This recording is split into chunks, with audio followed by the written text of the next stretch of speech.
بسم اللہ الرحمن الرحیم۔ آج کی ہماری نشست کا سوال، حیض کے غسل کے بعد اگر کسی عورت کو کسی بھی رنگ کا دوبارہ خون آنا شروع ہو جائے یا خون کا دبا لگ جائے تو کیا اس کی وجہ سے عورت پر دوبارہ غسل واجب ہوگا یا نہیں،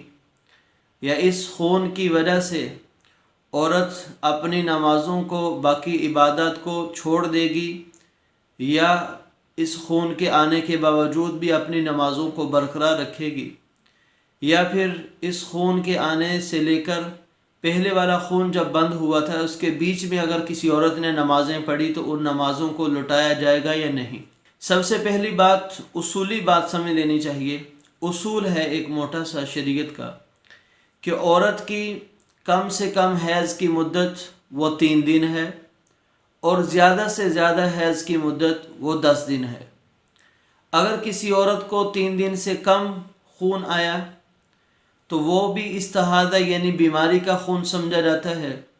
اگر کسی عورت کو 10 دن سے زیادہ تو 10 دن سے اوپر جتنا بھی خون ہو اسے استحاضہ بیماری کا خون سمجھا جائے گا۔ اب ہم آتے ہیں مسئلے کی طرف کہ اگر کسی عورت نے 4 دن 5 دن حیض آنے کے بعد غسل کر لیا، چھٹے یا 7ویں دن دوبارہ خون کا دبا لگا یا کسی اور قسم کا خون آنا شروع ہوا، کسی بھی رنگ کا، نسواری رنگ کا، مٹیالے رنگ کا، گدلے رنگ کا، ہر عورت کے مختلف احوال ہوتے ہیں، تو اس وقت دوبارہ غسل واجب ہوگا یا نہیں، اس کے بارے میں ہم گفتگو کریں گے۔ تو مسئلہ ہم نے اصولی طور پر تو بیان کر دیا۔ اب اس عورت کو جس کو 3-4 دن کے بعد دوبارہ خون آیا ہے، اگر تو یہ خون اس کے 10 دن کے اندر آیا ہے، یعنی جس دن اس کے مینسز آئے، جس دن خون پڑنا شروع ہوا، جس دن اس کو حیض آیا، اس دن سے لے کر دوبارہ یعنی غسل کرنے کے بعد دوبارہ دیکھا جائے گا کہ یہ دوبارہ جو خون آیا ہے کہ کیا 10 دن کے اندر آیا ہے۔ اگر تو 10 دن کے اندر وہ خون آیا ہے تو ہم کہیں گے کہ یہ عورت کا حیض ہی ہے، عورت کی حیض کی جو مدت ہے، جو دن ہیں وہ بدل چکے، عورت کی عادت بدل چکی۔ اور اگر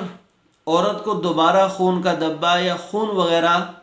وہ 10 دن گزرنے کے بعد آتا ہے، یعنی پہلے دن جب حیض آیا اس دن سے لے کر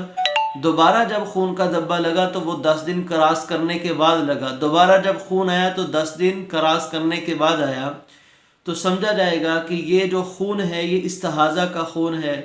لہٰذا اس خون کی وجہ سے عورت کا پہلے والا غسل بھی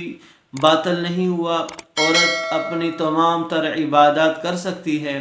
ایک نماز کے لیے اسے وضو کرنا پڑے گا، وضو کر کے تمام عبادت سر انجام دے سکتی ہے، دوبارہ دوسری نماز کے لیے دوبارہ پھر وضو کر کے عبادت کرے گی۔ تو یہ حکم ہوا۔ تو خلاصہ،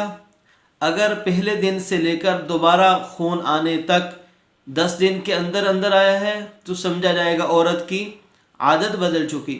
اور اگر 10 دن کراس کرنے کے بعد آیا ہے تو سمجھا جائے گا کہ استحاضہ کا خون ہے اور حیض کے دن وہی تھے جو عورت کی پہلی عادت تھی۔ ایک اور بات کہ اب اگر کسی عورت کو 6-7 دن حیض آیا، اس کے بعد غسل کیا اور 1-2 دن کے بعد پھر خون کا دبا لگا، اگر تو یہ خون جاری مسلسل رہا، یعنی 5ویں دن غسل کیا، 2 دن چھوڑ کر 7ویں دن پھر خون جاری ہوا اور مسلسل 11، 12، 13، 14 دن تک آتا رہا، مسلسل آتا رہا، تو اس وقت کیا حکم ہے؟ کیا 10 دن سے پہلے کی جو نمازیں ہیں وہ لٹانی پڑیں گی یا نہیں؟ یہ سارے کا سارا حیض شمار ہوگا؟ تو اس میں بھی بات سمجھ لینی چاہیے کہ اگر ایک دفعہ غسل کرنے کے بعد 1-2 دن کے بعد حیض آتا ہے یا خون کا دبا لگتا ہے یا کسی بھی قسم کا پانی نکلتا ہے گدلا قسم کا، تو اس وقت اگر وہ مسلسل چلتے 10 دن عادت کے جو شرعی مدت ہے زیادہ سے زیادہ وہ کراس کر کے 11-12 تک پہنچ جاتا ہے، اور عورت نے نمازوں کو چھوڑا ہوا تھا کہ یہ میرا حیض ہی ہے، اب 11-12 دن اوپر، 2-3 دن اوپر ہو گئے، تو وہ جو پہلے 4-5 دن حیض آیا تھا اس کو تو حیض ہی شمار کریں گے۔ اس کے بعد خون آنے کی وجہ سے عورت نے جو نمازوں کو چھوڑ دیا تھا کہ یہ حیض ہی ہے، لیکن وہ حیض مسلسل چلتا رہا، حالانکہ وہ حیض نہیں تھا، وہ استحاضے کا خون تھا، اس لیے 7ویں دن سے لے کر 12-13 دن تک جتنی نمازیں اس نے چھوڑ دی تھی حیض سمجھ کر، ان کا اعادہ کرے گی، ان کی قضا کرے گی، اور روزوں کی قضا تو ویسے ہی ہوتی ہے۔ اور اگر 7ویں دن دبا لگا اور 7ویں دن دبا لگنے کے بعد وہ چلا لیکن 10 دن سے پہلے بند ہو گیا، تو وہ کیونکہ حیض ہی کے اندر تھا، اس میں جو نمازیں چھوڑی ہیں ان کی قضا نہیں ہے، روزے کی قضا البتہ اب بھی ہے۔ تو خلاصہ ساری بات کا یہ نکلا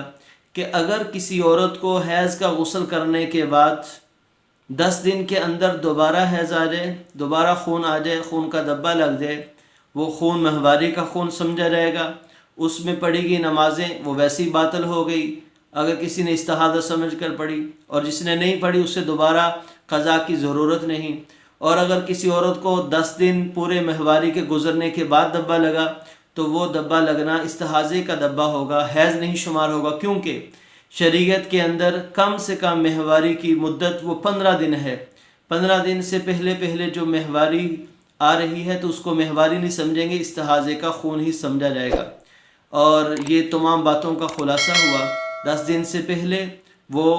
حیض شمار ہوگا، 10 دن کے بعد وہ استحاضہ شمار ہوگا۔ اللہ تعالیٰ اس بات کو، اس مسئلے کو خاص طور پر سمجھنے کی توفیق عطا فرمائے۔ مع السلام۔